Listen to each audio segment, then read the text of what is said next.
రాత్రి 2 గంటలు. వర్షం పడుతోంది. ఇల్లంతా ఒంటరిగా ఉన్నా నేను తలుపు దగ్గర ఎవరో ఉన్నారు అనే ఫీలింగ్ వల్ల నిద్రలేచా.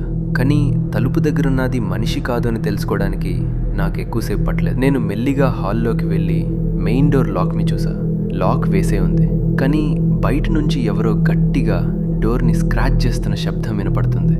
ఎవరో అని అడిగా. సమాధానం లేదు. మెల్లిగా డోర్ హోల్ నుండి చూసా. బయట ఎవరు లేరు. కానీ నేను తిరిగి హాల్లోకి వస్తుంటే నా బెడ్రూమ్ డోర్ మెల్లిగా ఓపెన్ అవ్వడం చూసా. క్లైమాక్స్. గుండె గట్టిగా కొట్టుకుంటుంది. గదిలోకి వెళ్ళి చూస్తే కిటికీ తెరిచి ఉంది. కానీ ఆ కిటికీ బయటున్న చెట్టు మీద ఒక నల్లని ఆకారం కూర్చొని నన్నే చూస్తుంది. అది మనిషి కాదు. అది ఏమిటో నాకిప్పుడు ఏం లేదు. అయిందా? ఈ కథ నాకు ఒక సబ్స్క్రైబర్ పంపించారు. మీ దగ్గర కూడా ఇలాంటి భయానకమైన అర్ధరాత్రి కథలుంటే వ్యాఖ్యల్లో చెప్పండి. అది నేను నెక్స్ట్ వీడియోలో చెప్తాను.